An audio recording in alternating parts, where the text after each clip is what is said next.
Champak one में सुंदर एक गरीब धोबी था। वो लोगों के कपड़े धोता था और कपड़े प्रेस करके पैसे कमाता था। सुंदर शिव जी का भक्त था।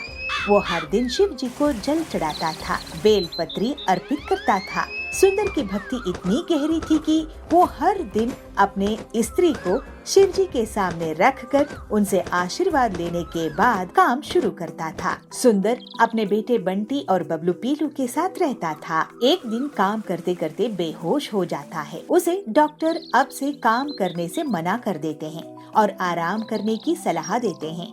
लेकिन इस दुर्घटना में उसकी स्त्री टूट जाती है। पिताजी, आपकी तबीयत खराब हो गई है। मुझे बहुत डर लग रहा है। आप इतनी मेहनत करते हैं, लेकिन ये है कि एक नहीं सुनते।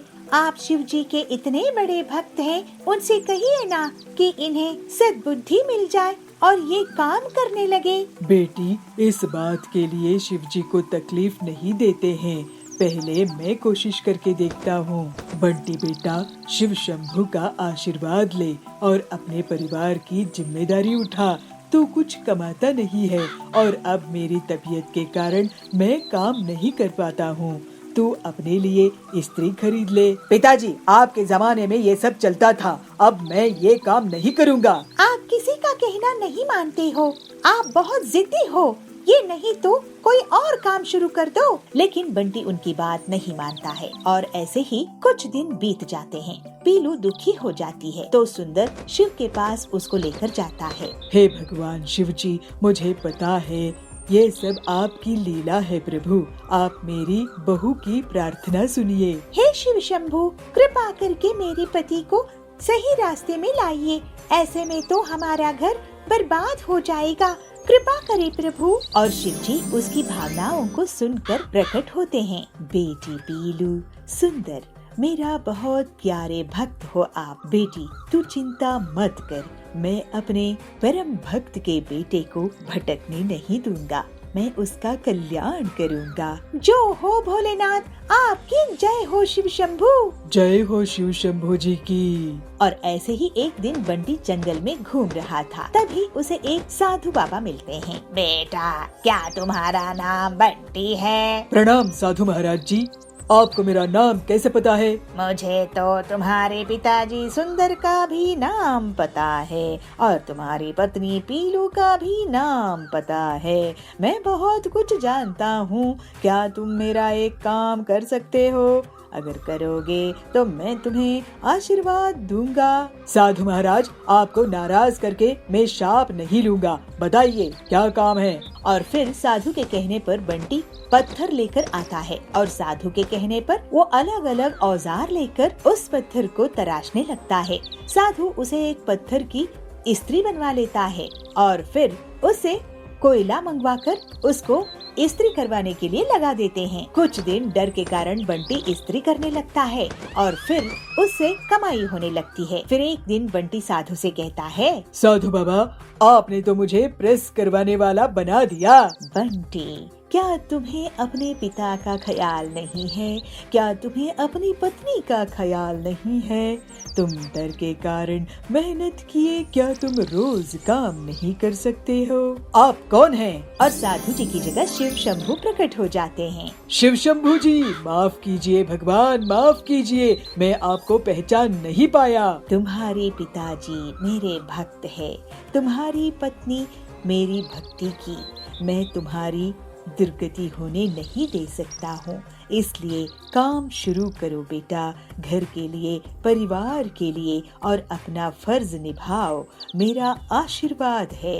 हे शिव जी, मैं अपने पिताजी को तकलीफ दिया, अपनी पत्नी को तकलीफ दिया। अब आपके आशीर्वाद से मैं मेहनत करूँगा, काम करूँगा और घर का ख्याल रखूँगा। इसके बाद बंटी अपना पत्थर के प्रेस से कपड़े प्रेस करने का काम शुरू कर देता है। अपने पिताजी का अच्छे से ख्याल रखता है। अब से वो पीलू और सुंदर के साथ शिव जी के मंदिर जाकर हर दिन अभिषेक करता था। पीलू बहुत खुश हो जाती है और शिव जी को धन्यवाद देती है। बेटा, तू तो शिव जी के आशीर्वाद से बहुत अच्छा काम कर रहा है। अब तू पत्थर की स्त्री बनाने का काम भी शुरू कर दे। जी पिताजी, आपका ख्याल सही है। भोलेनाथ शिव शंभू महाराज जी की जय हो। और बंटी पत्थर का प्रेस बनाने का काम शुरू कर देता है और बहुत जल्द ही सफल हो जाता है। शिव शंभू जी की आशीर्वाद से उनकी आराधना करते हुए बंटी और उसका परिवार अब खुशी खुशी रहने लगता है। पिछले बार की तरह हमारी फसल बर्बाद हो गई तो हम जीने लायक नहीं बनेंगे। अचानक से खेत में सोने के आलू उग जाते हैं। बंसीपुर गांव में बबलू कबूतर अपनी पत्नी पीलू चिड़िया के साथ रहता था। बबलू बहुत ही मेहनती था। वो साल भर मेहनत करके किसानी करता था। अपनी फसल बेचकर अपना घर चलाता था। पीलू, इस बार मैंने आलू की फसल बोई है और खाद और सिंचाई का भी खास ख्याल रखा है। तुम देखना, इस बार बहुत बढ़िया फसल होगी। भगवान करे ऐसा ही हो, नहीं तो अगर पिछले बार की तरह हमारी फसल बर्बाद हो गई तो हम जीने लायक नहीं बनेंगे। हमारे ऊपर वैसे ही बहुत उधार है। पीलू के घर के पास ही सुंदरी रहती थी। वो पीलू की गरीबी का मजा लेती थी। एक दिन सुंदरी कहती है, पीलू बहन, बबलू भाई, ये मैं क्या सुन रही हूँ? आप लोगों के ऊपर इतना उधार है। ऐसा करो पीलू बहन, मेरे घर आज कुछ मेहमान आने वाले हैं। तुम शाम में आके खाना बना देना। इसी बहाने तुम्हें थोड़ा सा पैसा भी दे दूंगी और तुम्हें भी पैसे देखने को मिलेगा, है ना? पीलू को सुंदरी की बातें बहुत खराब लगती है। वो हर बार उनकी गरीबी का मजाक उड़ा के चली जाती थी। ऐसे ही एक दिन बबलू अपने खेत जाता है। वो देखता है कि उसकी आलू की फसल बहुत बड़ी हो गई है, लेकिन जब वो एक पौधे को निकाल कर देखता है तो पता है कि उसमें आलू नहीं उगा है। इसी तरह वो सारे पौधे देखता है, लेकिन किसी में भी आलू नहीं उगे। बबलू उदास होकर अपने खेत में बैठ जाता है। मेरे खेत में आलू क्यों नहीं उगे? ऐसे तो मैं बर्बाद हो जाऊंगा। मेरे खेत में आखिर फसल क्यों नहीं होती है? ऐसे वो सोच में पड़ जाता है। ऐसे ही सोचते बबलू रोने लगता है। जैसे ही उसके आंसू मिट्टी में गिर जाते हैं तो अचानक से खेत में सोने के आलू उग जाते हैं। आश्चर्य होके बबलू कहता है, अरे भगवान, तेरे बहुत बहुत शुक्रिया। मेरे खेत में तो सोने के आलू उगाए हैं। अब मेरी गरीबी दूर हो जाएगी। फिर बबलू एक बोरी में सोने के आलू भर लेता है और घर लेकर जाता है।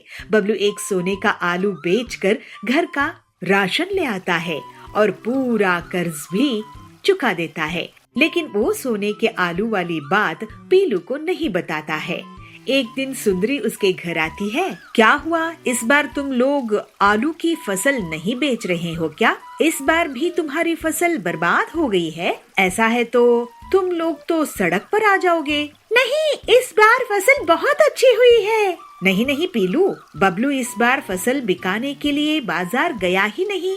अब तुम ही सोचो कि तुम्हारा आगे क्या होगा। बबलू जब घर लौटता है तो पीलू उससे पूछती है, बबलू जी, पड़ोसन कह रही थी कि आप इस बार शहर के जंगल में आलू बेचने के लिए नहीं गए थे।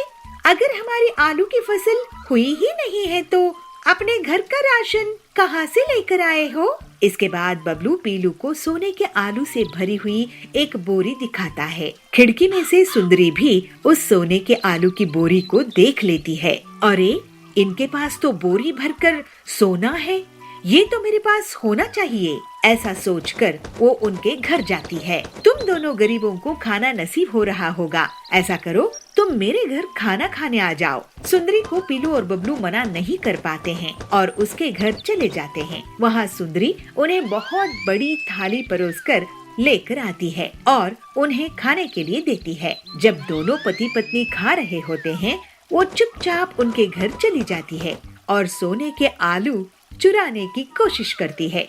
लेकिन जैसे ही वो आलू उठाती है, एक आलू पत्थर में बदल जाता है और उसके पैर पर गिर जाता है। उसके चीखने की आवाज सुनकर पीलू और बबलू वहाँ जाते हैं। सुंदरी वहाँ से भाग जाती है। तभी तो मैं सोचूं कि हमेशा हमारी गरीबी का मजाक उड़ाने वाली हमें आज दावत क्यों दे रही है? हमारे पीछे से हमारी सोने की आलू चुराना चाहती थी। ये सुंदरी बहुत लालची है। इसके पास सब कुछ है, लेकिन ये लालच करना नहीं छोड़ती है। इसी वजह से ये आलू पत्थर में बदल गया था। हाँ बबलू जी, आप सही कह रहे हो, लेकिन ये आलू जब तक हमारे घर में रहेंगे ये हमारे लिए मुसीबत के बीज बन जाएंगे। चलिए इन्हें खेत में गाड़ कर छुपा देते हैं। फिर दोनों पति पत्नी खेत में सोने के आलू छुपा देते हैं। बंटी बहुत मेहनती और ईमानदार था।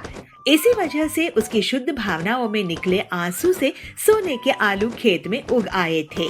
वहीं दूसरी तरफ सुंदरी का मन काला था। इसी वजह से उसके छूते ही सोने के आलू पत्थर में बदल गए।